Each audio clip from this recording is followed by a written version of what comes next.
Hello, everybody. Welcome back to my channel, Digital Dollars Now. I hope everybody is doing well. These are some exciting times. I just want to say Happy New Year to everybody. Happy 2024. This is awesome. Today is January 10th, 2024. I have not posted on my YouTube channel for a couple of months now.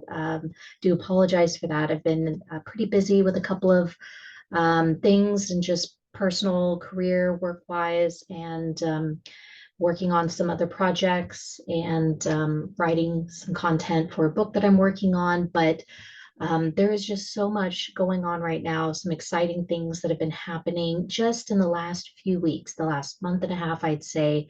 And God's really been putting on my heart to talk about this, at least publish some of the content that I've been working on and just get some stuff out there just to encourage people and the community and just speak to some of the things that are going on. So I wanted to start off and just say the content that I'll be talking about today is um, for informational purposes only.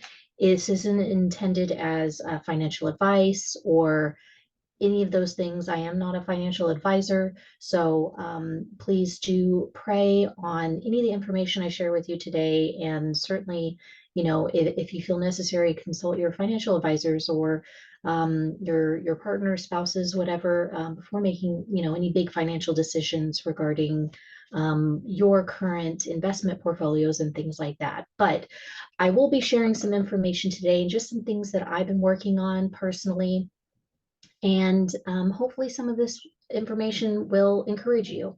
So I know that in the wealth transfer community, there is a lot that God has been talking about. God has been sharing dreams, visions, words, prophecies to his children, to seers and prophets alike. And there have been a lot of things being shared right now. And so I want to talk about some prophecy fulfilled that's been happening and kind of where I see things heading over the next couple of years.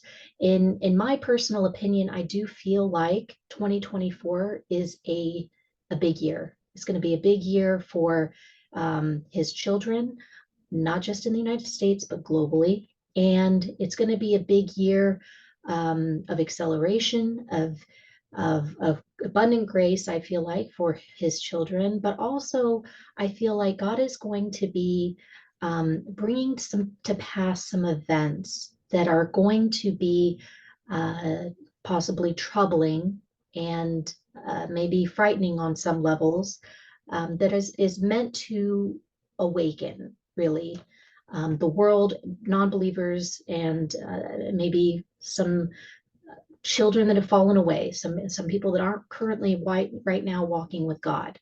So let me go ahead and start here is in regards to 2024 and where I kind of see things. I'm showing right now on the screen a calendar that I've kind of put in place just to help myself better understand the times and seasons that I'm in currently and that we're going to be entering in, and kind of plan just for myself. So I thought it might be fun to share this with you guys and just my thoughts. This isn't me saying, "Thus says the Lord." I haven't received a vision from God or a dream or anything about these um, particular timetables, but I feel like there have been some prophecies spoken about that do involve timing, and I'll share those that I've listened to that I feel kind of do fall in line with some of the things that I'm going to share. So, the great news is, congratulations. You're here. You're a part of this. You're going to experience and witness some amazing things that are going to be happening.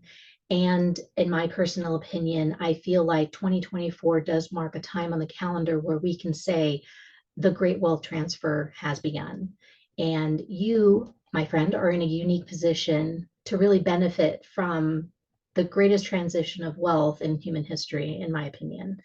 Now, while the term wealth transfer is commonly referred to the process that occurs when someone dies and their wealth is then passed on to their beneficiaries, what I'm going to be talking about today, and a topic that I'm actually working on in a book format, is going to focus on the wealth transfer that will result from the unique inventions and innovations that are going to be created um, or that have been created really during the third and fourth industrial revolution that is still currently ongoing.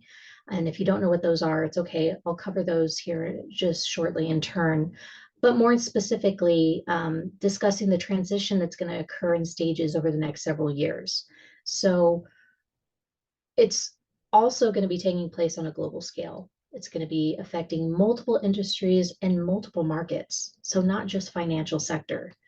And the things that I would like to cover really in this video is a Christian's perspective intended to kind of outline what the first 5 stages of this great wealth transfer are and provide some general guidelines for protecting, managing, and growing your wealth. So these general guidelines and concepts will discuss possible future events, biblical prophecy, prophetic dreams that people have had, and some biblical principles and scriptures regarding wealth, finances, also biblical cycles and timelines. So we can start really from here in looking at where I have my stage 1. And I'll kind of scroll through these and explain what each of these mean. Over the next couple of months here in the beginning of early 2024, I kind of feel like the first few months of 2024 is going to be an opportunity for us who have been investing, some faithfully for several years. Some are just now coming into this and have just started putting in their seed money and placing it in very strategic investments. I feel like these investments are going to start to pay off and hit in some areas, providing the initial seed money that you're going to need to start investing and building in the next stage 2, which I've titled here financial acceleration. And I'll kind of explain why that is at a later date. And then below here, near around the end of the year, is where I kind of see more in the moving into the fall season, that this is where the financial acceleration is going to have hit in more of an abundance level to help build up your storehouses. And God has been speaking on that, and some of the areas to really focus that his children should be focusing on building up the storehouses for things that are going to be coming in 2025. So January has actually already been a pretty exciting month. I don't know how much people are aware, but I would like to point out one really neat event that actually occurred in December. And I'm going to cover two actual events that hit in December. The first one being, let me see here. Yeah, the first one being here, Solana. This was a coin that has been prophesied about in December 28th of 2022. So possibly right around here in its low, December, there we go, December 28th of 2022. It hit an all-time, not an all-time low, but it, at least for the last couple of years, a low of $8 per coin. And I believe there were some prophets and people that had spoke on this. And I have a friend of mine who she received a word from the Lord to invest in Solana.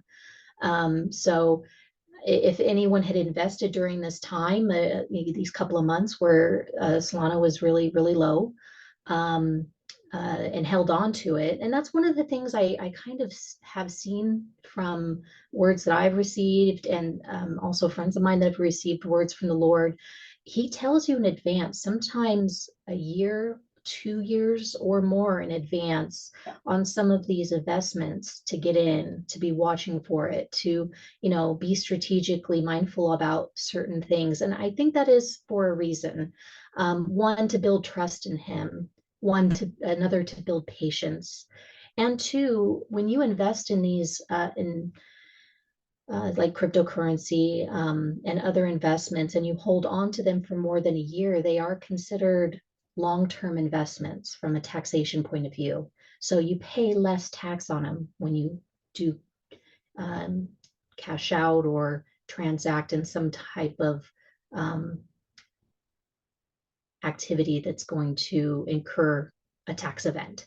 So um, I know that some people do get frustrated when they don't see movement and it's been a long time, for them, a long time can be a couple of months or up to a year. But I know God, he does usually speak, and, soon for him can be several years. So just something to consider there. But in December, just a couple weeks ago, I believe it was December, there we go, 25th, right on Christmas Day, Solano hit a high of $120 per coin. And this was the highest price point that it had been now for um, almost a year. So, those people that did invest during that time made some gains on this, which was really nice to see. Another coin that I wanted to point out, because this coin is very similar to some of the prophecies that has been spoken over other coins that have yet to be fulfilled, Shiba Inu being one of them. God has given dreams and visions to dozens, if not hundreds, of people regarding, and I believe Shiba Inu is a prophetic coin, and that we could definitely see price movements very similar to this coin. This coin is Reddcoin. It's an Australian coin. You can't purchase it on Coinbase, which is the exchange that I'm on right now, but you can see its price movement. So that's really what I want to show you here today. Some of these coins are very difficult to purchase if you're not in the country that these coins are being created and on an exchange that will allow you to purchase them. Some of them you got to get a VPN and be very tech savvy in order to buy some of these coins that are outside of the country, which can be difficult for beginners and people that don't know how to get around these types of I would say roadblocks, really. But this coin, Reddcoin, I don't know if it had been prophesied about. I personally haven't seen any videos on it, but it very well could have been. So I will put that on there. I don't know. But the neat thing about this coin is it had been selling, as you can see here, pretty flat during these months at a price point that is right around where Shiba Inu is. And then all of a sudden, right here on December 28th, we see a huge spike upwards. 8 a.m. our time, obviously it's more daytime in Australia, but it spiked up to $332 from being 0.04073. I mean, incredibly low price point, and then spiking up in a day to $332. And then that very same evening, spiking back down. As you can see, there's a gradual climb. So, I mean, there are people that are buying and selling during this point. Either they're sell limit orders that are in, or there's people active on the exchange buying and selling and doing making their funds, their transactions during that time. And then it bottoms out here, it looks like around 2 cents, 0.0295, and holds there for a very short time before it starts spiking up again. So I think there was like a 2-hour window from 10 p.m. till about midnight. It spikes up to $444. And then by 2 a.m., it looks like it's $475. Huge, huge jump before gradually moving down. As you can see here, these are all orders. People are, in my opinion, they're probably selling off the huge profits that they're making. And then all the way back down by the end of the next day, December 30th, it is back down to not exactly where it was before, but pretty low. You got 3 zeros on that. So it's 0 point and then 3 zeros, 422. So all of this happening in a 2-day span. This right here is, in my opinion, a God event or market manipulation event for sure. But there were reports of people logging into the exchange and seeing that there was millions of dollars in their account. I don't know if people thought that this was just a glitch. They may or may not have taken advantage of this, but if they had logged into their account and saw their crypto was worth such amount of millions of dollars, they could have sold and been multimillionaires essentially. If you had $100 worth of this Reddcoin that you had gotten back during this period, you probably would have had over 1 million coins in your exchange or in your wallets, wherever you had it stored. But if you had actual sell limit orders set in the exchange and it hit, when it hit these all-time highs, you could have sold half of those coins or whatever you had and had over $100 million or $200 million worth of assets in your account. So this is just, confirmation to everyone here that's, believing in God, that he, he's going to fulfill what he's spoken about through his prophets on some of these coins that prophetically have been told, like Shiba Inu hitting over $1, up to $2. If, you have your assets sitting on the exchange, you have sell limit orders placed, I really do believe it's going to be a God thing. And these orders are going to be filled. You got to just believe in that. If you're a Christian and you believe God and what he speaks to you, and that your faith, I believe God is going to honor that. So this is just encouraging for me to kind of see that these events have already started happening. So this is just one example of one coin that has already had a wealth transfer take place. This right here is a wealth transfer event. So that's pretty exciting to see. And I think over the next couple of months, we're going to see other coins that are going to have similar events happen in a very short period of time. Could be a day, could be over 2 days, could be multiple spikes. You could have 1 week, we'd have something like this, and then a week later have another event happening. I'm not sure how all of this is going to play out, but certainly just be prepared for anything. For anything, it could happen.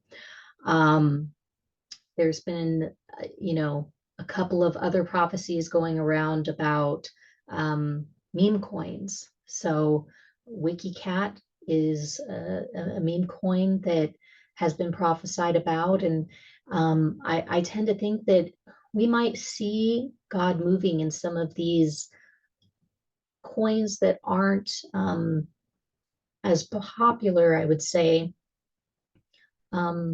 just to kind of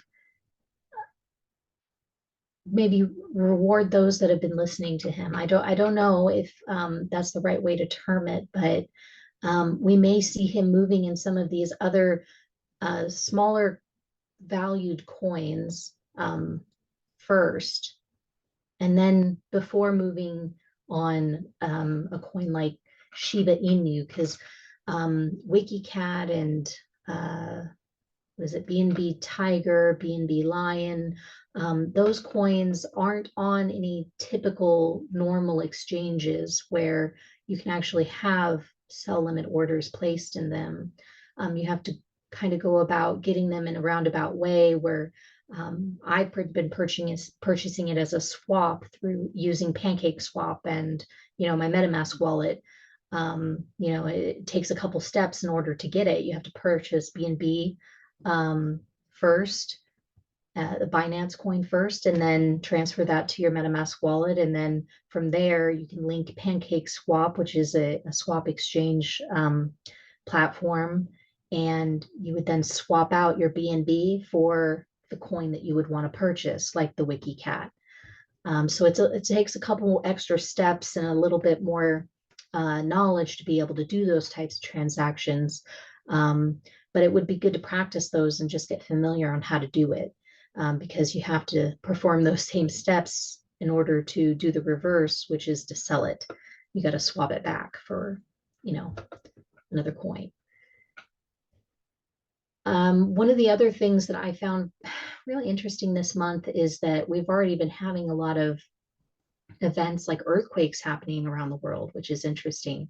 January 1st, we had a huge earthquake in Japan. It was like a 7.6 earthquake that hit, the massive tsunami.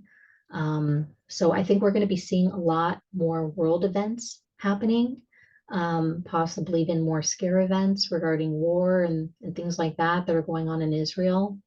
In the United States, we had some type of strange event happen in Miami, Florida, at a mall there.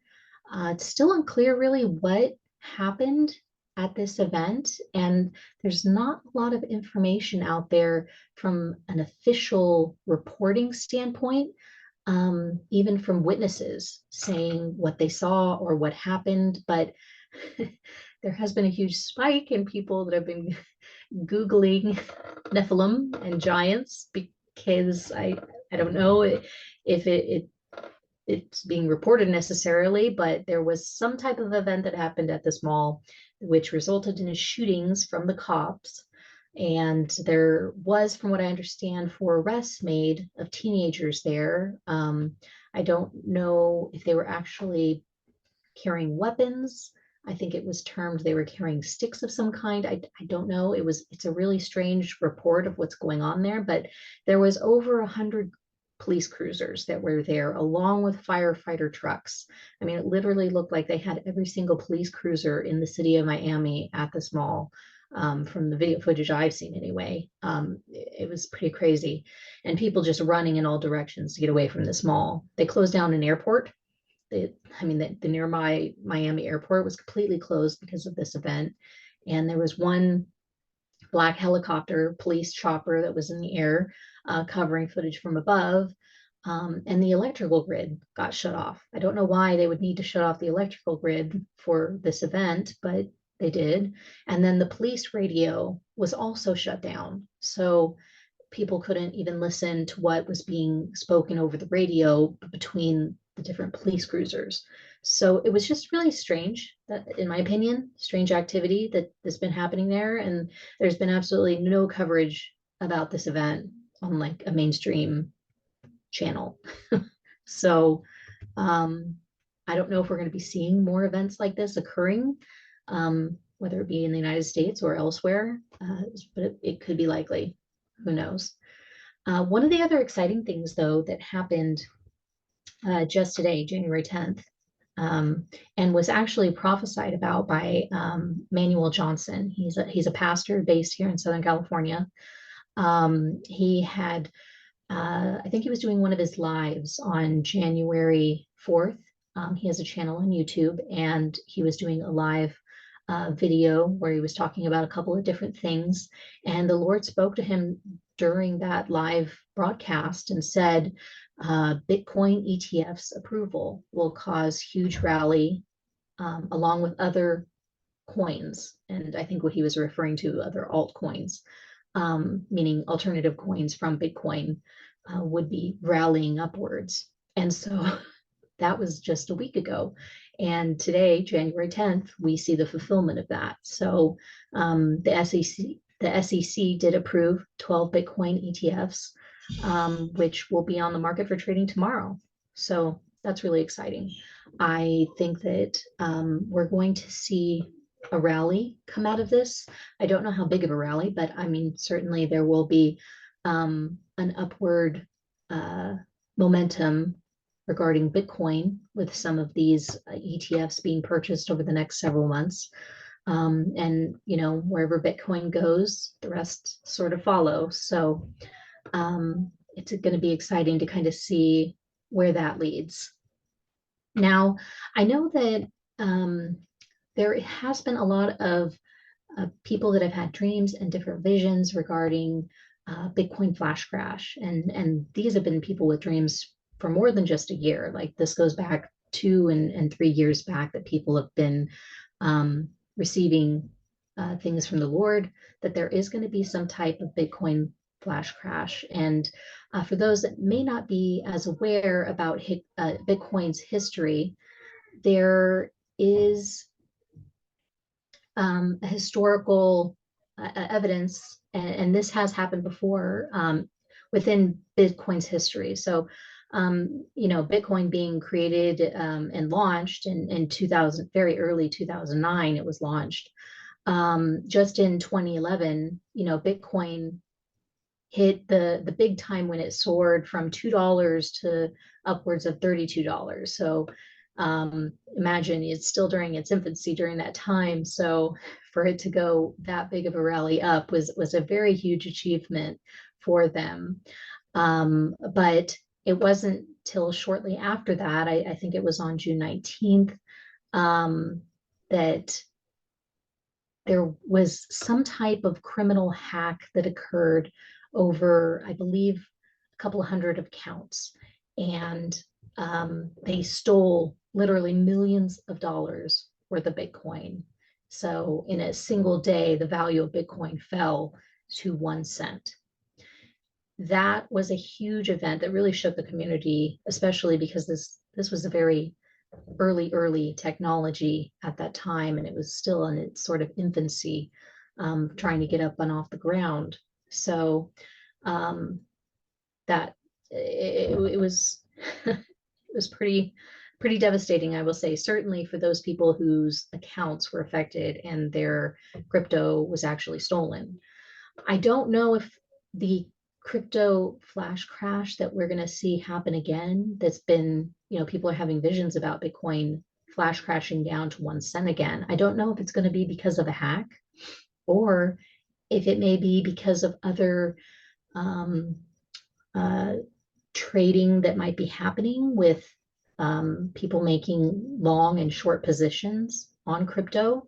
Perhaps, maybe it could even have something to do with these ETFs, which are launching now. This is a new thing, these ETFs on cryptocurrency. So we're just going to have to see what happens. Maybe some type of market manipulation event, could be due to a hack, could be due to any number of factors that can happen, possibly real world events, natural disasters, or some type of market issue. I don't know, but that is something that is expected to happen at some point here in the future. So I think we will see the Bitcoin flash crash in 2024. That's just my personal opinion. When that could take place, I'm not sure. It could be at any point, really. But if I was a betting person, I'm not. I don't like to gamble, but I do like to speculate. So I know that Brandon, he has a channel, I believe it's called Last Days. And he is a gentleman that he spends a lot of time in prayer with the Lord. And over the years, God has really revealed a lot of revelation to him and has given him many dreams and visions. And I believe he's had encounters with angels. I could be wrong there. If I am, I do apologize. But I know that the Lord has given him a number of dreams and kind of shown him, even more recently, a dream about a specific timeline of what the next year and two is going to look like. So 2024 and 2025. And he's kind of spoken about starting in, April of this year, there's going to be a financial acceleration that happens, which is really encouraging. And so some of the things I wanted to share is about April specifically. April 8th, we have a solar eclipse that's going to be occurring on April 8th. And this solar eclipse is very interesting. So let me scroll down a little bit. Also, let me cover this. Bitcoin ETF approvals. These are the 12 Bitcoin ETFs that the SEC has approved as of today, January 10th. So if you are interested in looking these up, I believe you have to go on to some type of stock exchange site. I have like E-Trade, so I was actually on there looking at this myself. And these are the little trading code that you would put in order to look these up if you want to place an order, I believe, for these. So, and there are a couple still that I believe approval deadlines and final deadlines that have been estimated. So don't quote me on this, but this was just based off the research that I had done. These are still out there, but there may be others. I don't know. So 2024, this is a solar event, a total solar eclipse that one part of it is already happened in August 21st of 2017. We had this same solar eclipse happen, and this was the path of that eclipse at that time. The event that's going to happen, let me zoom out a little bit here. Yeah. The event that's going to happen on April is actually the reverse. It's coming up and over the United States, and it's literally forming an X over the United States. What I find really interesting about the location of where these two solar eclipses are kind of converging is that it's right over the New Madrid fault line, right here. This right here is actually the Mississippi River. This little squiggly line I added in there, forgive me, it's not exact into size, but that is the Mississippi River. And then the circle is kind of showing the zone, I would say, of where this New Madrid fault line actually falls, but it's right smack dab right there over it. And I know that, forgive me if I forget his name, it's Sundar, I'm going to butcher his name, and I do, please forgive me on this. I'm going to have to go for it.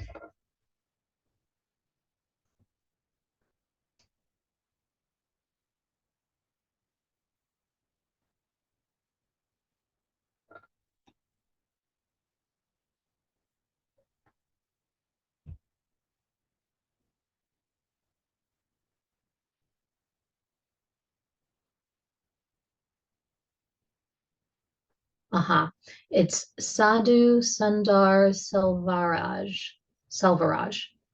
So I do apologize. That is a little bit of a mouthful for me. But he's a prophet and a minister, and he's been teaching on scripture for a number of years. Gosh, I probably want to say over 20 years. And he actually has his own TV channel that he founded and started called angeltv.org. They have it in multiple languages, which is great. They have a wonderful ministry there that they support and broadcast through. He's actually spoken about this event, and the Lord has given him dreams on it and prophecies over it. So you might want to take the time to look him up and listen to some of the things he has to say about this particular event, because he prophesied over this before the first solar eclipse happened, which was in 2017. And then he's prophesied again about this particular convergence that's going to be taking place. And his prophecies kind of have something to do, well, obviously, with the United States needing to repent and turn back to God, but also it's in line with supporting Israel. And there was a warning that came, and I'm trying to remember this off the top of my head, so forgive me if it's not exactly what he had said in his prophecy. But it was along the lines of if America turns away from Israel and doesn't support Israel in their time of need, there would be repercussions because of this. And the repercussions would be an earthquake that would hit this area after the convergence of these two solar eclipses. So we're in a very unique situation right now because we have a president that is not President Trump at the moment. It is a Democratic president. So anything can happen at this point. If things go south with Israel, if the war escalates even further, if they need our support and we deny aid to them for whatever reason, it could put us in line perfectly with the situation that Sadhu actually saw in his vision. And we may have a prophecy fulfillment happening here within the next year and a half. I don't know. But it's something to consider and think about and be praying on. These are all things, to be honest, that are on my prayer list and that I pray about and just pray for the welfare of our country and Israel and people of the world, frankly, because I mean, these are all world events that could escalate very quickly and will have a very, very real fallout that occurs. So let me get back here to my stage 2 that I've kind of termed financial acceleration. Where I'm kind of seeing this heading is we're going to have, an early stage here where we're going to get to have some seed money, some different altcoins, things that are going to pop off that are going to supply some financial relief to some of us that have been waiting quite a long time. And from there, those funds can be used to help fund the stage 2 investments that you guys are either planning towards or thinking about. And also during this stage 2, I kind of feel that this is going to be an area where you're going to want to be paying off debts. We're going to be entering a time that is going to be some very serious hardships that are going to happen. And I think that it would be very wise for anyone that has debts, whether it be a mortgage on a house, a car loan, credit card debts, school loans.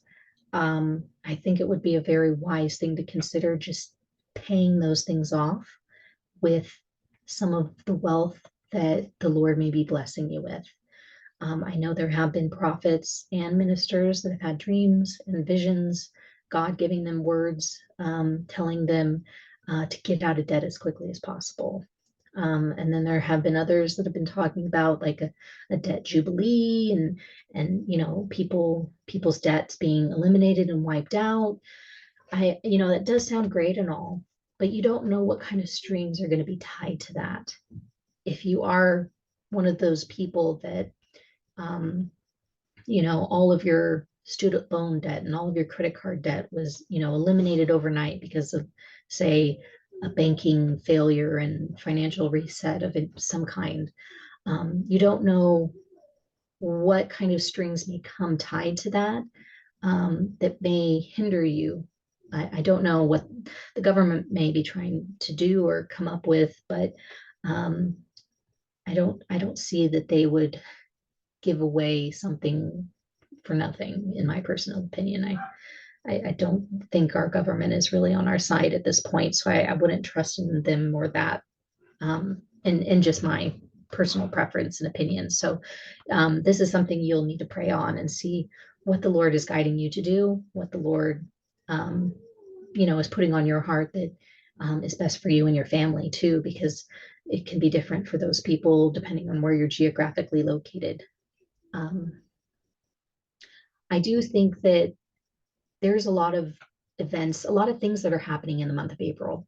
So not just solar events or holidays, like we have Passover, obviously, in the month of April. We also have Bitcoin halving. So April 19th is going to mark an event that hasn't happened for a couple years now, a Bitcoin halving, which is where they reduce,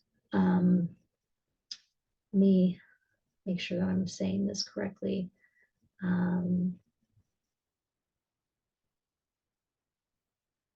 Yeah, so this is where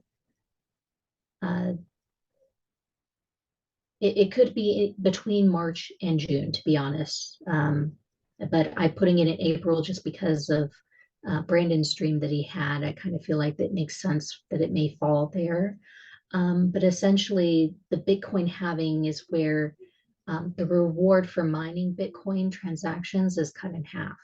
So currently, this is sitting around 6.25 Bitcoin as a reward for each block that's successfully mined.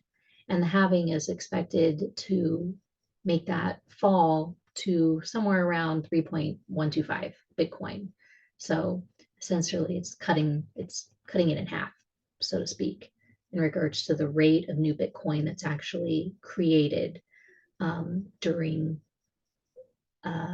any purchases made to Bitcoin. So what this is going to do is it's going to make it a lot cheaper to buy Bitcoin. So the last time that happened, I'll just show you from a chart perspective. Here's Bitcoin. This is the all-time trading history on Coinbase anyway for Bitcoin. But the last time that we had Bitcoin halving event was, I believe, what was it, May 11th, 2020? Yeah, May 11th, 2020 is when Bitcoin was trading around 9,000, yeah, around 9,200. See if I can find it in here.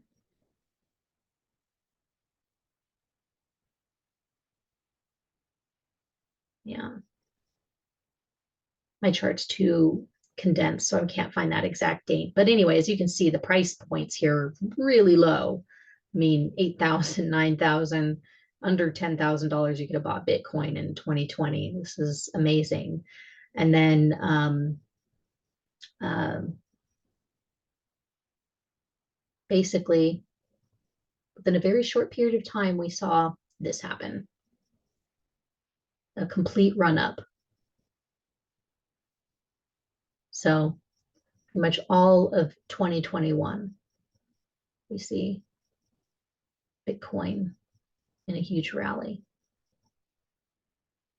So again, down here, starting in, May, this is May time frame is when the Bitcoin halving occurred. And then within a few short months, we saw the rally. So, and then 2021, we did see some falling prices here and then another spike right back up. So November, we had pretty much an all-time high of 2021, and April 2021. And then shortly after that, we saw the downturn, bear market that, by December of 2022, Bitcoin had hit a new all-time low of around 16,000. So, but right now, we're seeing Bitcoin's currently trading around 43,000. I mean, well, 46 today, but it's doing pretty well. It's on an upward trend, and I predict, and there are several prophets that have had dreams and seen Bitcoin reaching new all-time highs, some at over 100,000, and others have seen it at as high as $200,000 and $250,000 per coin. I know Manuel Johnson, he's had a dream of Bitcoin hitting in the 200s. Now, when that's going to happen is anyone's speculation, but we could see events like this happening and it being fueled by not only the Bitcoin ETF approvals, but the Bitcoin halving event that could happen here in as early as May into June. Well, April, May area into June. And I know that there was a gentleman that I was listening earlier today. He had a dream recently, and his dream involved a hot air balloon. God had showed him an example being taken up in a hot air balloon, and it correlated with Bitcoin. There was, that Bitcoin was going to be reaching an all-time high, and what he kind of translated from the dream is that it could be hitting anywhere between 86 to 92,000 in price before, in his dream, the hot air balloon suddenly let out all of its air, and it went down very quickly, like almost crashing down. No one was injured, but in the hot air balloon, it was a symbolism of what was going to happen with the market. All the air got let out. And so the air balloon crashed. And for him, that was linking to Bitcoin and the crash that we're predicting is going to happen. So his price points that he saw is that Bitcoin was going to reach an all-time high. It was going to surpass its all-time high of, I believe it was 69 or 68,000. And then it was going to crash down to possibly as low as a dollar or 10 cents, maybe below 10 cents, could be 1 cent. And I think he also in his dream had the air balloon take back off again and go back up. So he was interpreting it as there's going to be multiple spikes, similar to what we're seeing here. This is pretty historic, I would think. There's going to be a spike and then a dip and another spike and then another dip. Now, with this flash crash that could happen, certainly with Bitcoin, my recommendation for anyone that has buy limit orders in for any low amounts, once those orders fill, I would suggest moving those things off of the exchange, putting them in a safe wallet. I definitely recommend cold wallets to be safe. I highly recommend Ledger Nano X. Tangent is also another good alternative. There are several other cold wallet options out there, so just do your research, but you want to have these these wallets already set up and ready to receive your crypto for when these events actually happen. So just be prepared and be ready. I think, I'm not sure if it was Sharon from My Daily Bread, or if it might have been another person that I had been listening to. They had dreams about people coming after them for their Bitcoin. And I kind of see that, like, an interpretation of that could be, once this event happens, there are going to be a lot of angry people. It could be that the exchanges themselves may try to go back after the Bitcoin that was accidentally sold off or purchased at some of these really low price points. And if your Bitcoin is still sitting on the exchange after being purchased and it's not moved off the exchange, they may try to reverse any transactions that actually took place. For example, any orders that were filled due to a buy limit order being set. So in order to prevent that, I would say it would be wise, as soon as those orders fill, move your Bitcoin off into some place safe where it can't be, a transaction can't be reversed, or it can't be confiscated or taken from you. I vaguely recall people talking about sharks, that the sharks are coming. Shark representation could be some of these people, whether involved in the exchanges themselves and the security of the exchanges, or it could be the government, who knows, trying to get their money back.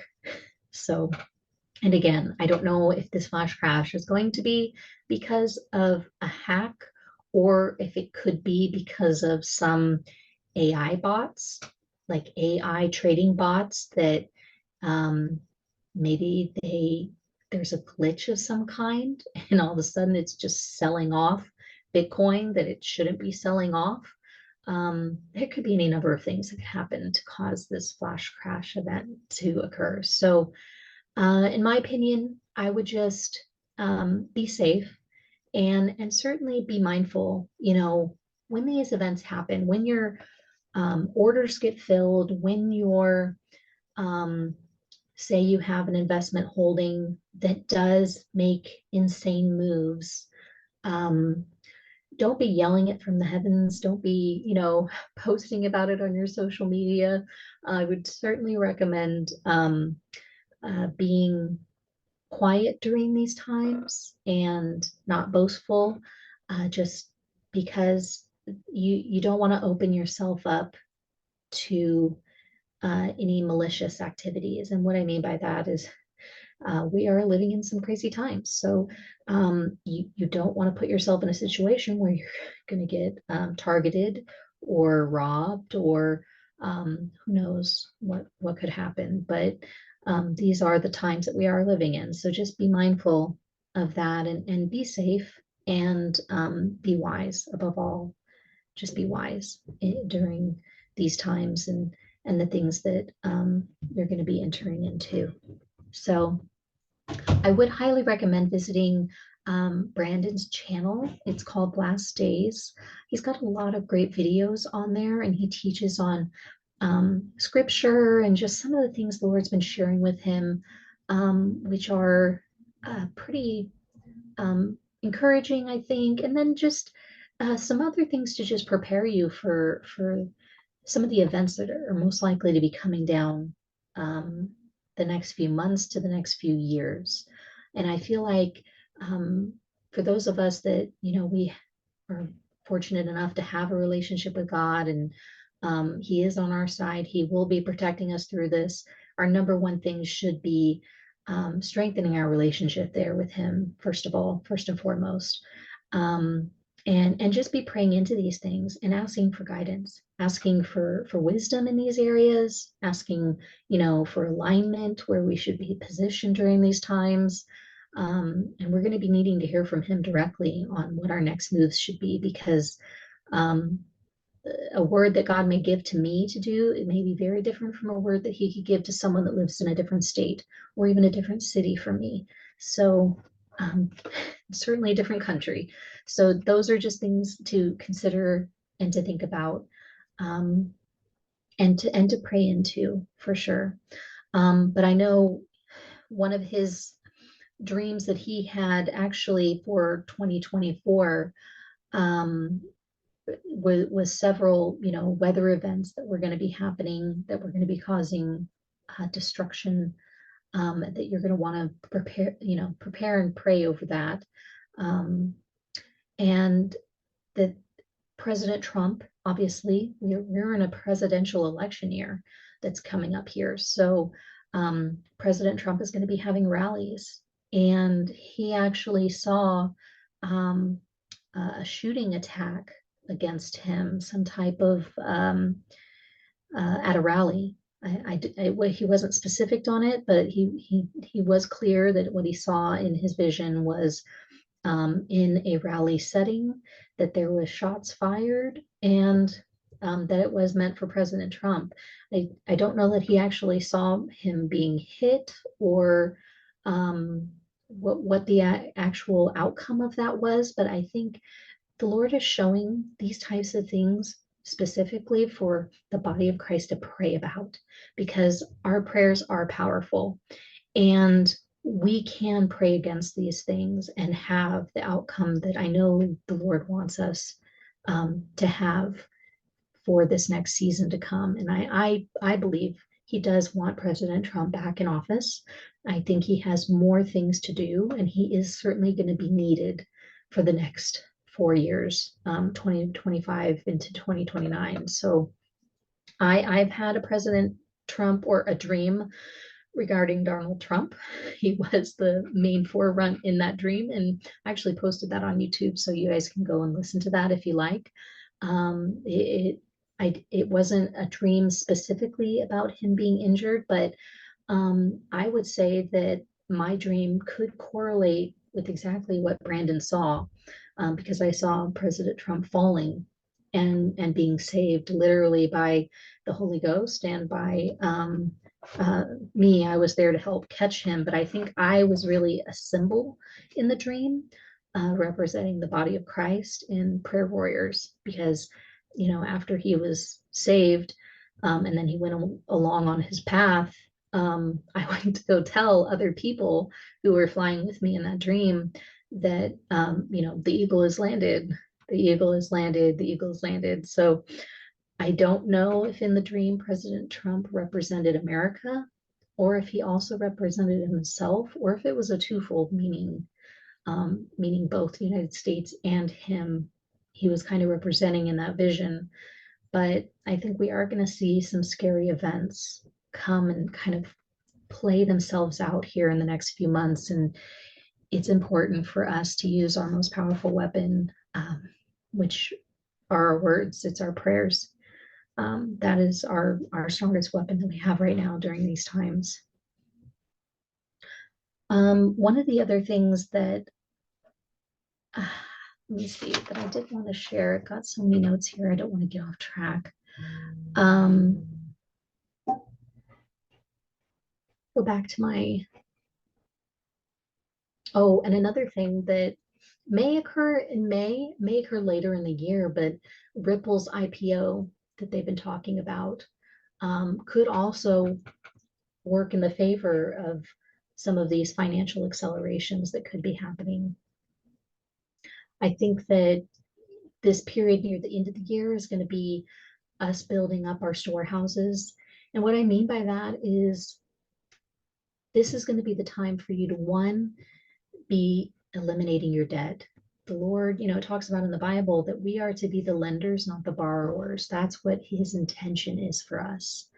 I think this is going to be a time for us to either start businesses or buy into businesses. Could be, God's been talking a lot about buying land, buying good farm land, fertile land. And I don't know, there may be some of us who that calling is on their life to actually buy fully functional farms and take them over and be running them in a good, clean manners, or may just be buying good fertile land and starting farms. But I think certainly food and water are going to be two things that are going to be vitally important in the very next season to come in 2025. So just something to consider and to pray into, to see where is it that God wants you to steward your funds and have them positioned for what's going to be coming next. And I know that Brandon did have a Brandon from Last Day's YouTube channel. He had a dream separately from his, I believe, his 2024 dream, or might have been looped into it, that there will be an economic crash. And I'll talk about a little bit of what he shared there. But what was interesting about that dream is that the economic crash that he described actually kind of correlated and tied into the timing of the Iraqi dinar. I know that the Lord has actually talked about the revaluing of the Iraqi dinar, that there will be millionaires that are made from when the Iraqi dinar does revalue. And that is actually a historical thing. The Iraqi dinar has revalued in the past. I think it was in the 80s when it revalued, and it did make millionaires. So I believe this is something that is going to happen again and could possibly happen with multiple foreign currencies, not just Iraqi dinar. Could be Vietnamese dong and a couple of other very undervalued currencies that, their country is very rich in natural resources. Africa, I think Uganda shilling or something like that could be another one that revalues.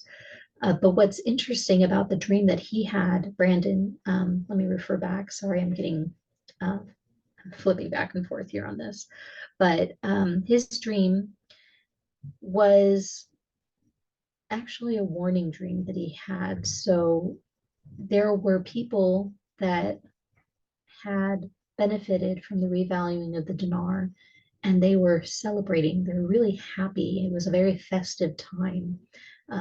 It seemed like he had explained it happened sometime around Christmas. Could have been a celebration in November, December, January, somewhere in there. So they were celebrating. They were really happy. But then what ended up, they weren't paying attention to, I guess, the events that were happening around them, and that basically what he got from the dream and the symbolism of what occurred is that those people who invested in the dinar, who are not listening to the Lord, will lose everything in the market crash. So in his dream, the Iraqi dinar and the market crash are going to happen in subsequent order, and they're going to happen very close together. So, and that does kind of make sense to me. I do think so. What's interesting about December of 2024 is that both Christmas Day and Hanukkah starts on the same day, December 25th. And also December 31st, there's a deadline for the Fed wire fund service. So the Federal Reserve to be compliant with the new financial standards, the ISO 222, which this will come into play later when it comes to cryptocurrency, because there are only a number of cryptocurrencies that are compatible with these new financial standards that are being mandated. So let me pull up 2025's calendar and kind of where I see this heading. Brandon, in his dream, he talks about seeing a gross darkness. And what he saw was specifically over the months of March, April, and May. These 3 months right here, March, April, and May. He just saw extreme gross darkness, a very great depression that would happen during this time. And I don't know if he specifically calls it out, but in the way that he kind of spoke about it, and he may even have mentioned it himself in his video, I can't recall, it would make sense that the market crash that he had visions about and the Lord warned him about would occur during these months, which means that the Iraqi dinar would need to revalue sometime before this gross depression darkness. So that means the Iraqi dinar could have, revalue anywhere between February, January of 2025, or in these months right here, say November, December is where it's likely. I know I've had other friends that have had dreams about this event happening, and have kind of been given dates, and it aligns, I would say, with this November, December to January for the Iraqi dinar revaluation. That it does align. So in my thinking and what I'm kind of feeling in my spirit here is that you're going to have a window of time, maybe a short window, a couple of weeks, maybe a month, maybe even 2 months, where you will have received your funds from the dinar revaluation. You're going to go to the bank, you're going to deposit your Iraqi dinar, and in your checking account, they're going to show the value of that currency exchange is going to be in US dollars. And you may have multiple millions of dollars, depending on how many Iraqi dinar you have. You could be a multimillionaire because of this wealth transfer event that will happen from the revalue of the Iraqi dinar. My recommendation here, and this is just me personally, this is, what I would do if this event was to happen. You need to pray on this, take it to the Lord, but I would not recommend leaving it in the banks. And this is why. And again, this is not financial advice. So you need to consult with your own professional financial advisors and pray on this and decide what really is best for you. But from what I understand, when this market crash occurs, we're going to see the US dollar crash to at least half of its value, which means what's worth $1 is now going to be worth 50 cents. And we could have even a secondary crash over this 3 to 4 month period of time, where that 50 cents is now worth 35 cents or 25 cents. So we could see the dollar do an extreme dump in its value. And I go into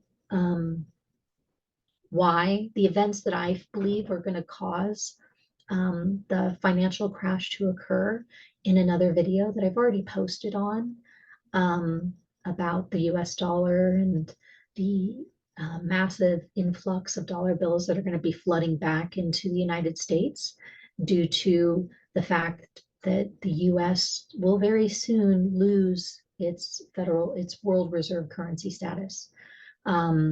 We have already lost our position with Saudi Arabia, and they don't have to hold US dollars anymore in order to trade oil there. So we've kind of lost our petrodollar standing. Russia has already made agreements. They've signed those agreements for military protection and discussions with buying their crude oil with the ruble. So, I mean, not only that, but China's been in discussions with, being able to purchase oil using their yuan. So it's only a matter of time, in my opinion. It's just a matter of time. And once the United States loses its Federal Reserve currency, all those banks throughout the world will no longer have to carry US dollars. They won't be required to anyway, in order to, to cover these trades and transactions. So there are more US dollars held outside of the United States than inside the United States currently. So when that migration of funds start flooding back in, I believe that that's going to be the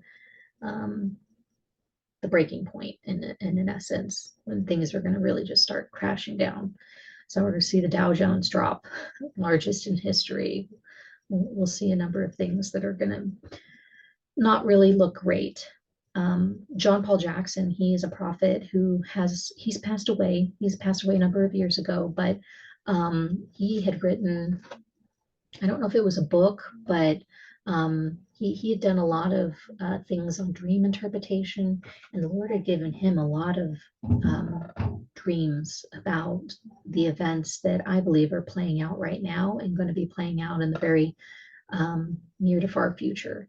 He titled his prophecies the perfect storm, essentially. And over the last couple of months to, I'd say, a year and a half, we've actually heard some people in the news calling certain events the perfect storm. So I know that John Paul Jackson, he actually, in a lot of the dreams and visions that he was given, that was the word that he heard being spoken about the events that were going to be taking place in the future. And it was regarding a number of different areas: war, geopolitical events, economic events. Just there's like 5 different main areas that things were going to be happening in, really big events that would all kind of converge around the same time. And it would just cause chaos, essentially, to happen. So yeah, I believe a lot of his prophecies have come to pass already, and there are still a lot to actually be fulfilled. So if you're curious or you have free time, that could also be another resource to just go back and listen to. A lot of his videos, I believe, are still up on YouTube. So you could just search him up on YouTube and listen to some of his videos that he has there. So it's really great. The other thing that I have listed here, and it's really the last stage, stage 5, and I do think there are going to be more than just 5 stages, but these are really the first 5 stages that I want to focus on for me personally, because I'm trying to get myself in alignment and setting myself up for having the capacity to handle the things that are about to happen, and make sure that, I'm being faithful to God and I'm being a good steward of the funds that I believe and I'm trusting in Him to receive. So I believe after this perfect storm of events, which will be, in my opinion, the market crash will occur at some point in here. There is going to be subsequent months that will follow, which will lead to the birthing of a new financial system. So this is just my personal belief that it will fall here. We could see this transition roll out over the next several years. So there is going to be some overlap, in my opinion. Even though there could be like the proverbial switch being, flicked, I don't think they're going to automatically right away out the gate just abolish cash, but they will be moving you into a digital currency, digital asset system. And I do believe this for a number of reasons. And I think that we will be witnessing during 2025 is the death of the old banking system. The, the current banking system is just, it's so incredibly corrupt. And they have made so much money off of people and dictated really, it's really a stronghold over people. It's a bondage, in my opinion, that they can use as leverage and to threaten you. I mean, how many pastors, how many churches, how many people just in the last 3 years alone have tried to speak out against the, the thing that went in the shoulder and about a number of other topics. And not only were they canceled off of, media sites like YouTube and Facebook and other things, but they actually had bank accounts shut down, given notices. You have 7 days to withdraw your funds before we cancel your bank. You can no longer bank with us. I mean, that's literally something that these banks have been able to hold over people. And I think we're coming to an end of that. And with the new banking system being blockchain technology and digital assets, and crypto is another form and forerunner of this, it's going to be a transfer of wealth to not only God's people, but believers and non-believers alike, because everybody is going to eventually be forced into the system, whether they like it or not. It's going to be a different aspect of the system. You have an opportunity with crypto, and I don't think a lot of people understand it, but you become your own bank. You have the opportunity to become your own bank. You no longer need an institution like Chase of America, or not Chase of America, Bank of America, or JP Morgan Chase, or Wells Fargo, or any of these other, national banks that are out there.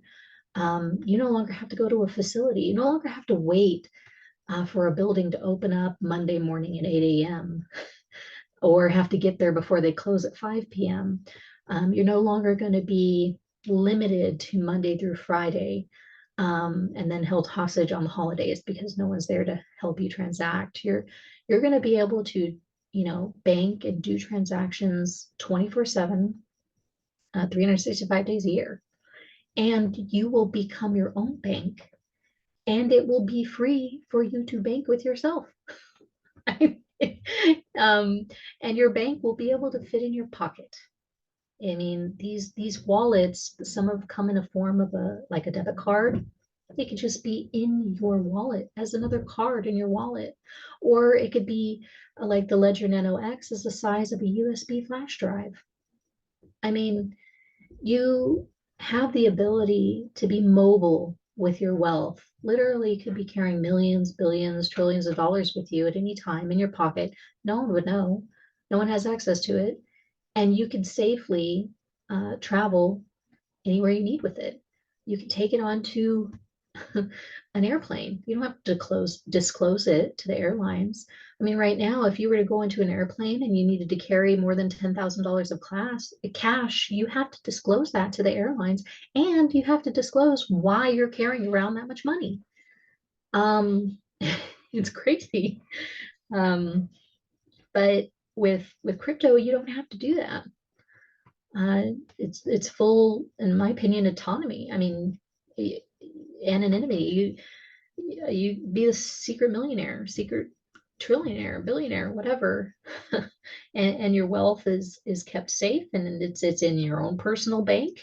You no longer have to answer to anybody else regarding the safety of your assets, and you no longer are given limits on how much you could spend in a day. I mean, really, some of these banks, it's absolutely ridiculous. Chase Morgan, for an example, most of the time they give you, I know with my personal checking account, I can't spend more than $3,000 a day. And then for small businesses, they may increase that a little bit for you, but you have to go in there and get approval to be able to spend more than that in a day. And they only base it on how much money you have in your account at that time. So you would have to go in there on a day when, you receive some checks from your clients and you have a decent amount, say $10,000 worth of, revenue in your business account, and go in there and say, hey, okay, look, this is my small business account. I have $10,000 in there. I want you to up my daily spending limit to this amount so that I can actually pay my bills today. I can't tell you how many times I've had to argue with freaking Chase Bank about, hey, I'm trying to pay this, and this bill. I need to be able to, I need you to approve this transaction. And they literally hold me hostage because, oh no, you've already met your daily limit of spending. You're going to have to pay that bill tomorrow. I'm sorry, but aren't you a banking institution? I should be able to have access to my funds, essentially. In my opinion, I should. If I have the money in there, the money is available in there for me to spend, I should be able to spend it. Um, Banks differ on that opinion, but I think we're entering an age in the new financial system where you will be able to spend your funds how you see fit, and you're no longer going to be held hostage by an institution on that.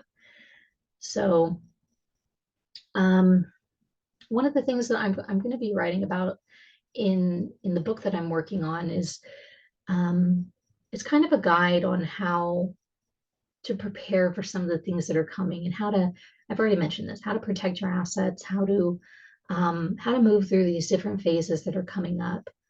I know there are a lot of people that are kind of hesitant about the new financial system. Is it really going to happen?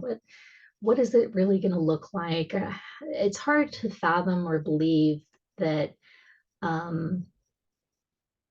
our society today could eliminate cash. I think that people have a hard time with that. But this is something that it is, in my opinion, it is very doable, and I think it is very likely in how this is going to roll out. So let me kind of start off by just saying this. There are several universal technology revolutions which have occurred during the modern era in Western culture, which I'm not going to be going into detail about that right now. I have discussed it in a previous video, so you're more than welcome to go back to my earlier videos that I posted on my channel and kind of listen to that. But what's important is to understand that, each revolution has comprised of the following engines for growth. It's either new, cheaper inputs, new products, and or new processes. So in every era, there were people who got involved and those who invested in those innovations and technologies, and they benefited. So in doing that, they benefited greatly. They were able to build wealth from it. So in order to benefit from the two current industrial revolutions that are concurrently going on right now that I previously mentioned, that's the third and the fourth industrial revolution, you must, one, be paying attention. That's number one important right there. Two, watch and understand trends. And three, you have to take action. You can't be sitting on in my opinion, sitting on the sidelines and expect to benefit from all of the events that are about to take place. So, since 1975, the third industrial revolution has really transformed information and telecommunications. So in my opinion, that's the digital revolution that we had, which resulted in a massive economic, social, and technological change, or changes that continue to expand even today. So in 2000, that's when I think around that time frame is when we had the fourth industrial revolution, which involved the advancement of financial and scientific technologies, which combines both hardware, software, and biology. It's kind of like a cyber physical system, which is the blockchain right now, and emphasizes advances in both communication and connectivity using the internet. So, experts are predicting this era to be marked by breakthroughs in emerging technologies in fields like the robotics. We've seen robotics go through the roof. We literally have robots today, fully functional robots that are running labs and walking into coffee shops and freaking out people. That's going on today. We have artificial intelligence, we have nanotechnology, we have quantum computing, biotechnology, and the Internet of Things. Biotech is crazy. If you guys aren't aware how much nanotech is being developed in the pharmaceutical field right now, it is mind-boggling, and scary to say the least. But anyways, I digress. And then the industrial Internet of Things also, as well as, decentralized consensus, fifth generation wireless technology. That's the 5G towers that we see popping up everywhere. 3D printing is going to be huge. And this is an area I definitely want to be involved in. I did a research project on this back when I was in college and I fell in love with it. I would love to own a 3D printing company one day, or start one. And then renewable energy and fully automated vehicles. I mean, Tesla, right? All these self-driving cars, things that are going on right now, is pretty impressive. So we are living in some interesting times, and it's only going to expand. So, and in 2008, this is where something happened that would revolutionize the banking industry and the financial system as we know it today. And yes, that is right. I'm referring to the launch of Bitcoin. So cryptocurrencies, Bitcoin's digital asset financial system, this was when it was invented. It was, pretty much created and launched by an unknown person or a group name known as Satoshi Nakamoto. So this was their famous proof of concept, which, became the Bitcoin white paper that was published on bitcoin.org in October 31st of 2008. So, and then officially launched 2 months later. But since then, what have we seen? Thousands of coins and tokens that have been developed, with some of them with their own networks, utilities, and technologies, all their own. And it's estimated by some sources that as of 2023, between 5 and 7% of the world's money is currently invested and involved in cryptocurrencies, which ranges between an estimated $1 to $2.4 trillion. So 5 to 7% is still an incredibly low number for a new technology, which means there is still time to get involved while it is considerably cheap to do so. Cryptocurrencies are no longer, in my opinion, in the infancy stage, right? The proof of concept is we're beyond Bitcoin, and we've moved into way better technologies in regards to cryptocurrencies. And there's just so much out there. I could do a separate course just on that alone, but in my opinion, we're definitely in the growth stages. And obviously with growth comes growing pains. So, which for this sector is likely to involve regulatory clarity for many of these cryptos, which in my opinion has to happen, and will only result in strengthening the technology. So, Most technologies started at, a high price, then become cheaper over time. For example, 1971, that was the first personal computer that was sold, and it was sold, I think, around like $750, which if you equate that today with inflation is probably like $4,500. So what do we see today? You can get a personal computer as low as $200.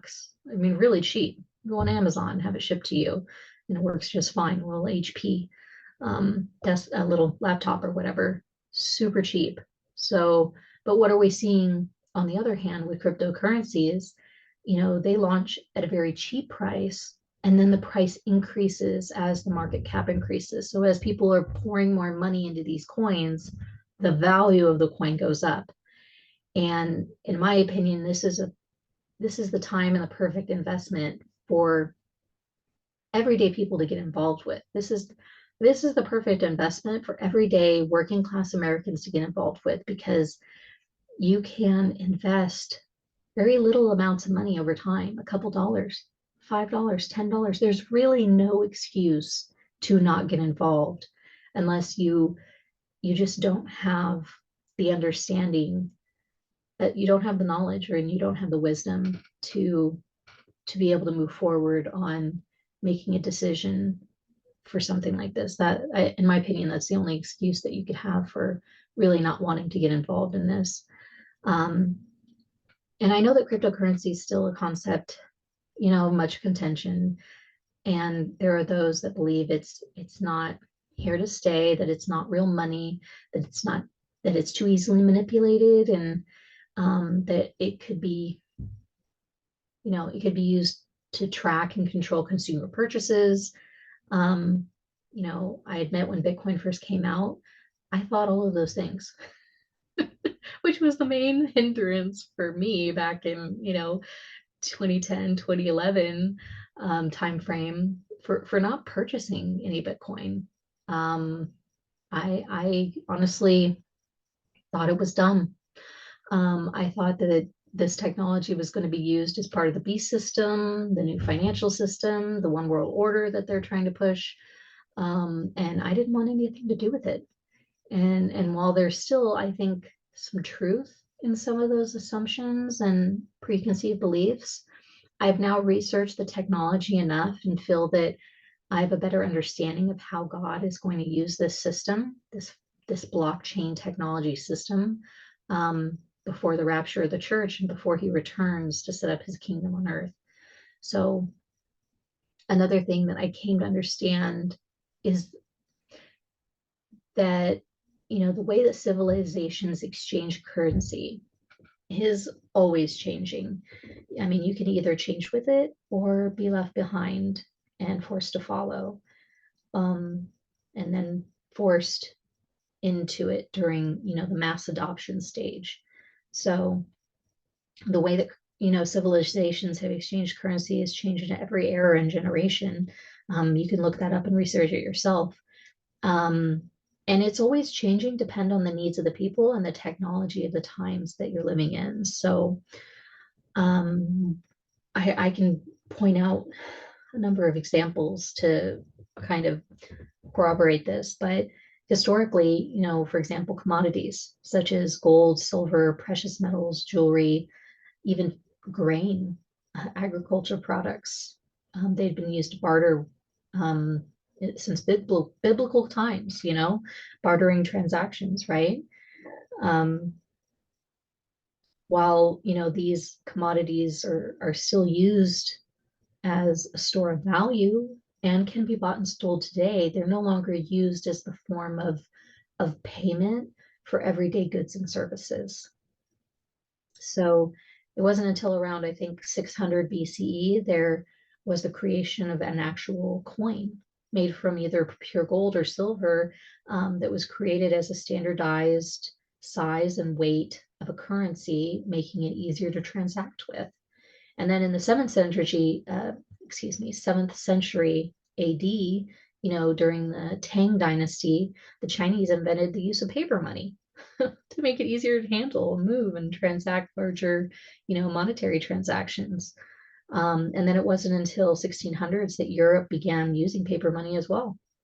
And then in 1690, that's when the US began using paper money. And they did it as a means of funding the military expansion that they needed at that time. So, I mean, it only goes on from there, but I think you kind of get my point. 19, I know, what was it, 1762? That's when the first checks were created. I think this was done or introduced by the British banker Lawrence Childs. And then on from there in the 1914? The US Federal Reserve banking system was created, and the first federal note worth like $10 was created to be used as currency. So this eventually grew in popularity, and they created other denominations, ranging from lowest being $1 up to $100 bill. But just a couple decades after that, the 1950s, they had the first credit card that was invented. Back then it was made of cardboard or something ridiculous, but that was the Diners Club card. And the card was able to be used in like 28 restaurants and a couple of hotels. And you had to pay it off at the end of each month. But look where the credit card is today. It's made of plastic, it's got a microchip in it. You could use it anywhere and everywhere they accept Visa or MasterCard or American Express or what have you. Um, and these owner of these credit cards they're rich because they charge ginormous amounts of interest on that debt that you allow to sit on that credit card, which you don't have to pay off. I mean, that debt can stay on there as long as you can afford to make minimum payments. But some of these credit cards charge you as high as 30%, 30% on an annual basis on whatever your balance is. That's insane. And then the 1970s, that's when several banks started piloting debit cards so that you could have money sitting in their bank and still access it by the use of the debit card. And then they started populating in the 80s and 90s more and more ATMs around so you could pull cash out of wherever, you may need it when the banks aren't open. You still pull out cash. So it's amazing just in a few decades how much that has progressed. And then it was in 71 when the US currency moved from being gold back into a fiat dollar, meaning it's not backed by anything, just the good faith of American population. And then they started their money printing presses. And ever since then, they've been just printing money every time they got a problem to solve, which has been nice of them. And then what was it, 1998? Yeah, they had, oh yes, advancements on electronic, digital, and mobile phone payment applications.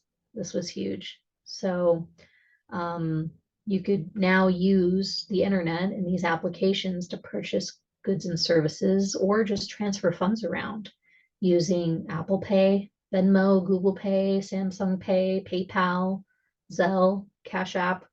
I know there's a whole bunch of other ones too, but those are just to name a few. My teenage daughter grew up using Apple Pay.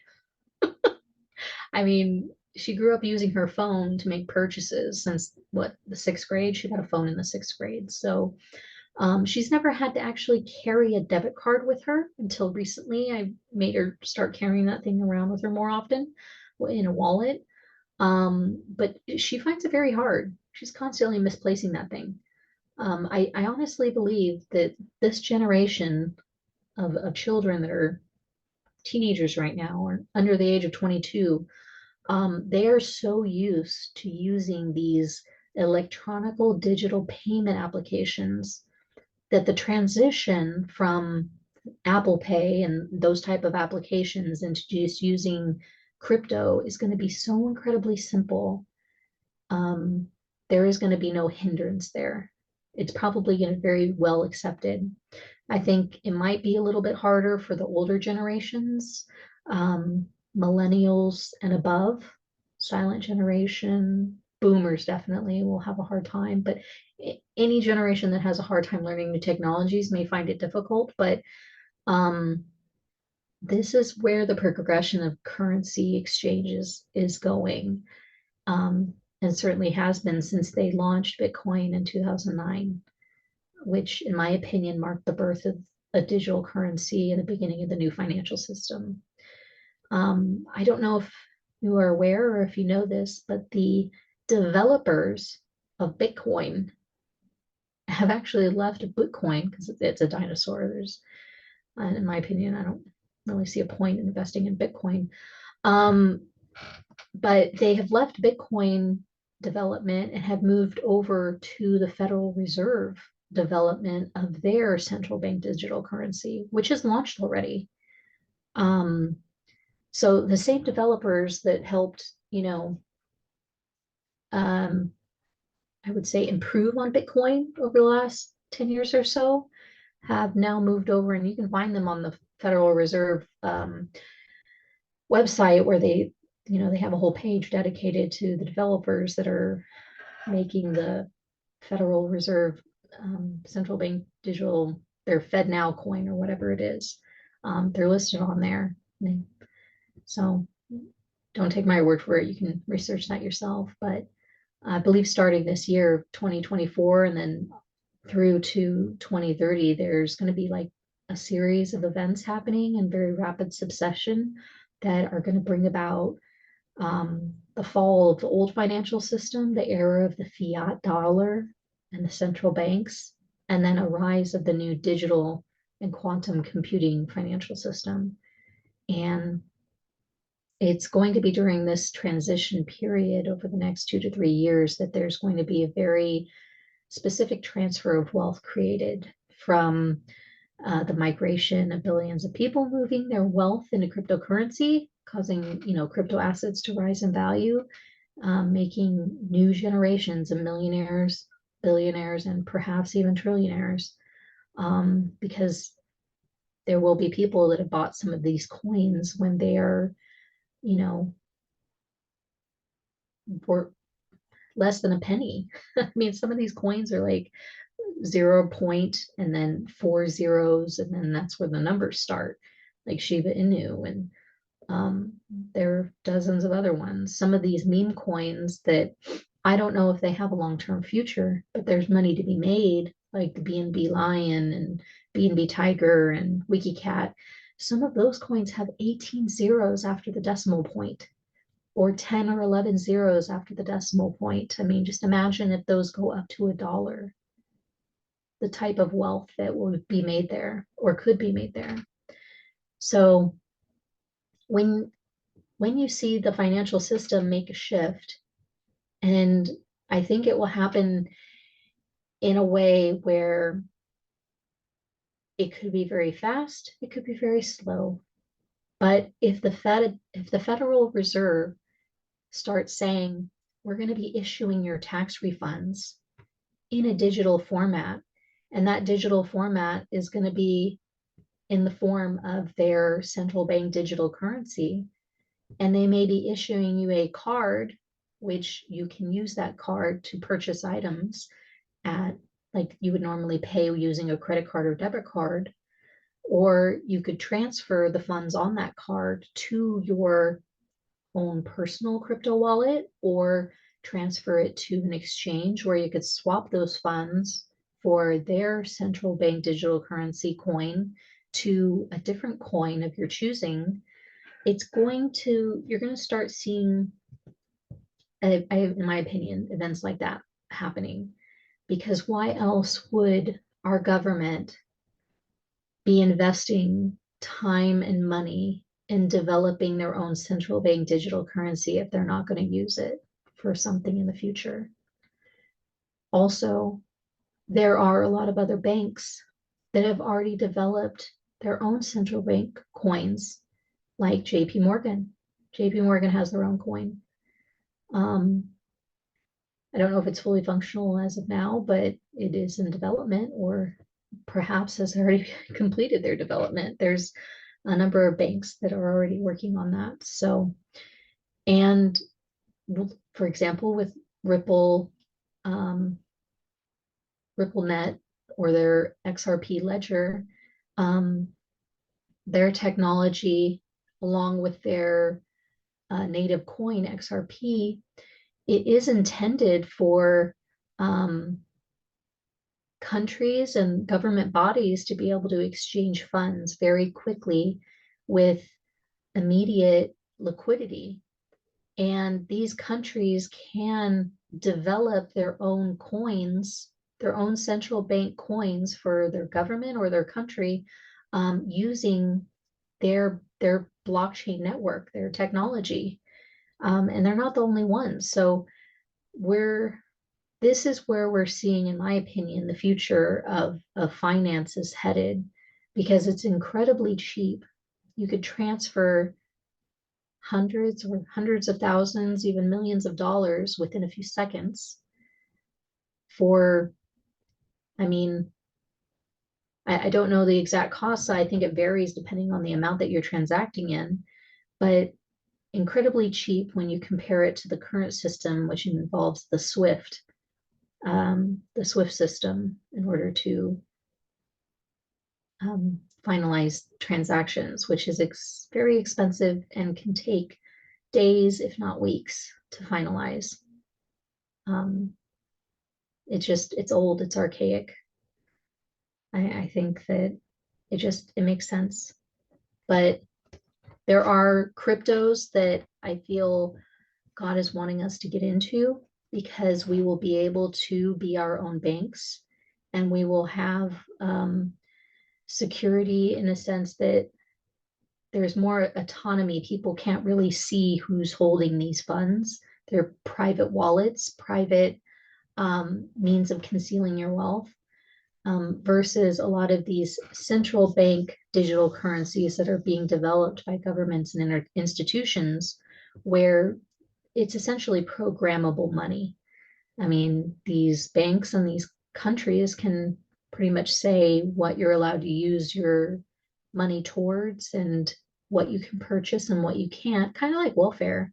When they give you welfare checks or these EBT debit cards or funds, you can only use them towards certain things, like buying food. You can't buy certain things like alcohol and I don't know if cigarettes are on there, but there's certain food types or certain items that are banned. You can't buy using their funds. I think we're going to see the money that's going to be coming from the government, and maybe in the form of stimulus money or aid or help in some way because of the events that are about to take place, or tax refund checks, or however the money is going to be shared with certain individuals. They can program it and say, hey, you have 30 days to use these funds. If you don't spend this money in 30 days, it expires. We could see that happening. Who knows? It's something to consider. And you don't want to have to be forced into using their currencies when you had an option to get in earlier on, and be invested in a cryptocurrency that is decentralized, and you have a lot more freedom with the currency. And there's going to be that wealth transfer aspect of it, where you could be making money off of this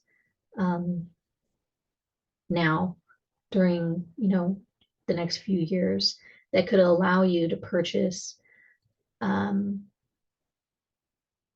build your wealth. It'll allow you to, like I mentioned here, build up your storehouses. You're going to want to be preparing yourself and your families in this situation for things that may be coming down the line. There could be droughts that could be happening. We may have another virus that ends up putting us in lockdown situations again. We could see another 2020 on a much bigger scale happening. People having to work from home, people losing their jobs and not being able to get new jobs.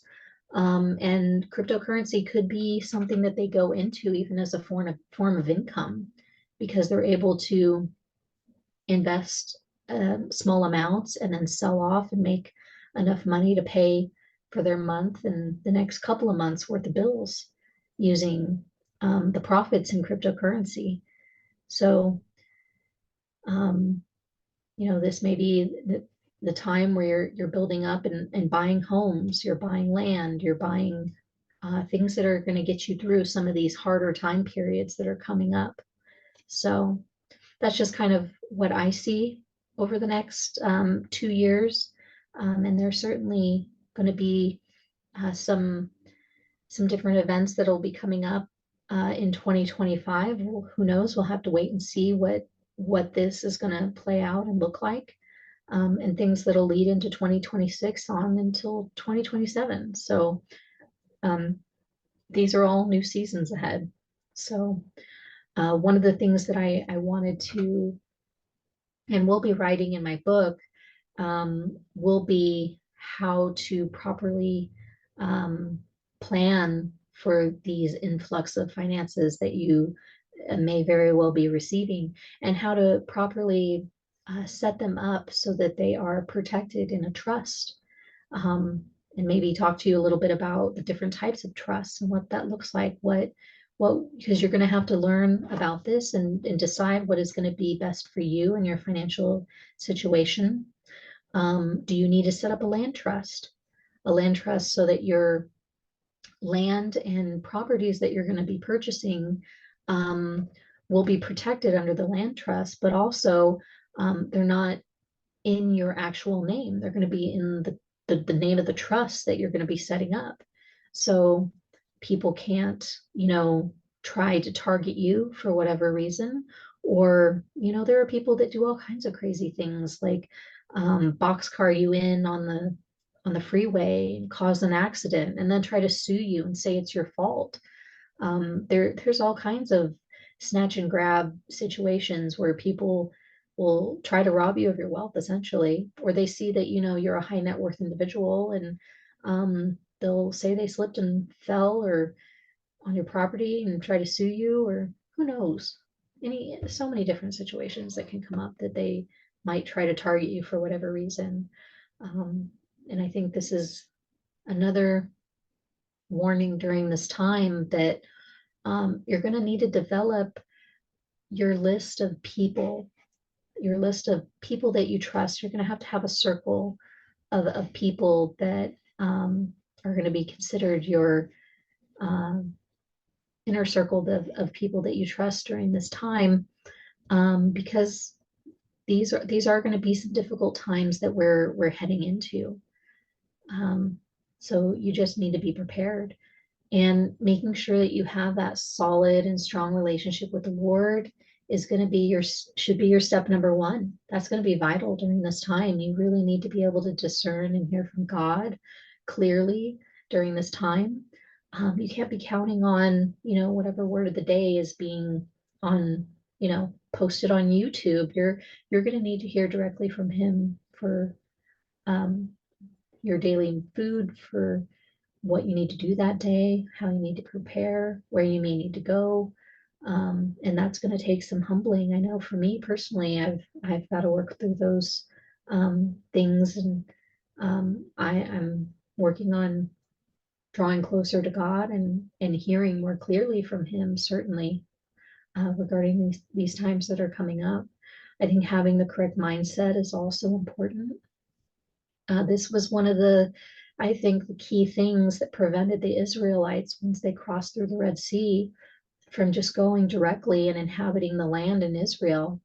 They didn't have the correct mindset, and that was proven um, in in the book of Exodus, where it talks about, Moses going up the mountain to get instruction from the Lord. And while he was up there for 40 days. I mean, some people that may feel like a long time, but really that's not a long time. And what did the people at the bottom of the mountain do while they were waiting on Moses? They pretty much gave up to him. They gave up on the Lord and said, well, let's just put together a golden calf and go back to worshiping our pagan gods. I mean, they built a calf and made it out of gold and started worshiping it. They were going back to Egypt.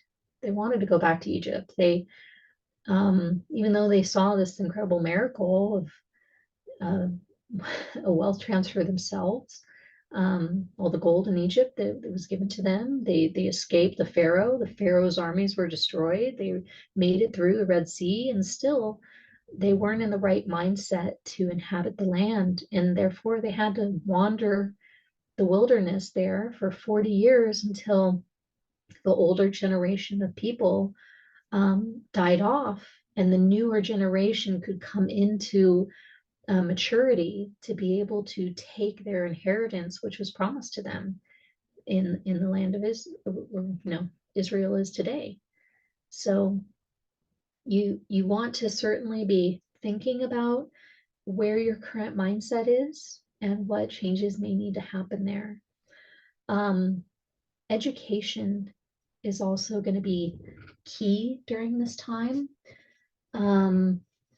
There are so many things that are going to be happening over the next, I would say, could be 5+ years, but in the more immediate time that we're in right now, we're about to go through a huge shift in our monetary system. So you're going to want to research.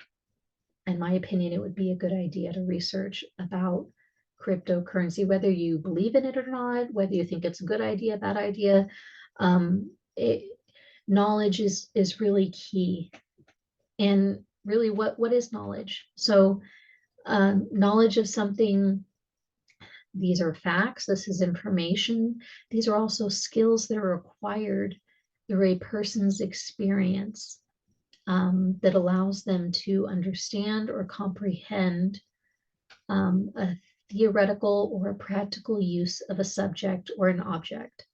So, in my opinion, this new financial system is all of these things.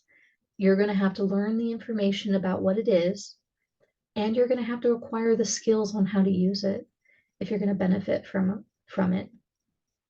So, beyond knowledge, in order to be successful in any endeavor, I feel like you're going to also need to have wisdom. Wisdom is key. This is something I pray for all the time, is for the Lord to give me wisdom, not only knowledge, but wisdom, right? So wisdom is a person's ability to use the knowledge that they have obtained in a practical and intelligent and productive way. It's the ability to know what to do, when to do it, and where to be in order to do it, right? It's the what, the when, and the where, which is so incredibly important, in my opinion, when it comes to investments and opportunities. You have to know what are the good investments and why they are good investments. What are the bad investments and why? This is where I believe your relationship with God is so important, because you're going to have to pray on these things and be able to hear from Him instructions on whether this is a good investment or not a good investment. I made a horrible mistake back in 2021 because I was praying on a property of whether I should invest in it, because it came with a couple acres of land. I thought, well, land's going to be needed. This is, I felt like it was a good investment. I didn't really receive full confirmation from God on whether I should buy or not buy, and ultimately did end up making the decision and bought that purchase along. At the time I was married, so it was both me and my husband that decided to make that purchase, and it ended up not being a good, fruitful investment. It ended up costing us more money than what the investment is now worth. So even if we were to sell the investment today, we would not recoup what we have spent on the property. And so if we were to sell it, we would still be selling it at a loss, because we had to put so much money into it to fix things that were wrong with it, that weren't discoverable during the inspection that we had done on it. The only way we found out these issues that were had is when we actually opened up walls and started looking in places that we had to cut into, the floor and the ceiling and other places to even find out that, oh, wow, this is a money pit. So just that was my learning experience I had to go through.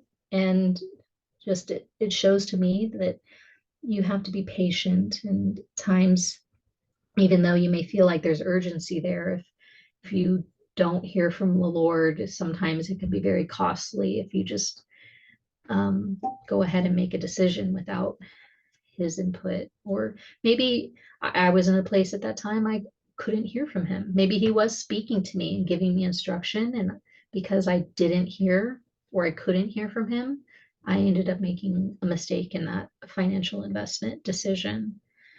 Um, so yeah, so I think that that's where I'm going to leave this video at for now. I think I covered everything that I wanted to kind of share today, and how I think, just as my personal opinion, these are not financial investment advice for you, but I will be coming out with a book and publishing that, which will just give some insight and recommendations and some teachings on different aspect of things that kind of correlate with this time that we're heading into, and how best you can prepare for what is coming, the types of people that you're going to need to look into bringing into that inner circle of trust that we talked about. You know, these are trust attorneys, you know, CPAs, personal coaches, um, people that are going to help financially educate you on things. And also, it'll be a book that'll allow you to help maybe kind of guide you and steer you and how to write down what your vision is and your goals are for the next few years. You know, these are goals regarding your finances. It may be personal goals, family goals, business oriented goals. What charities and missions are you wanting to get involved in, and what does that look like? So I'll update you guys more on that as I get closer to finishing that up and closer to publishing. I'll probably post something on my channel and share that with you. But I hope this has encouraged you, and just stay strong. I know that God is going to bless his people in a huge way, and that it is going to be in abundance, and it's going to be beautiful. So just trust in him and believe that he will reward his children, and to just stay faithful and to be patient and be at peace. So I bless each and every one of you that has bothered to stay and listen to this video all the way to the end. So God bless, and thank you for joining me for this video. Bye-bye.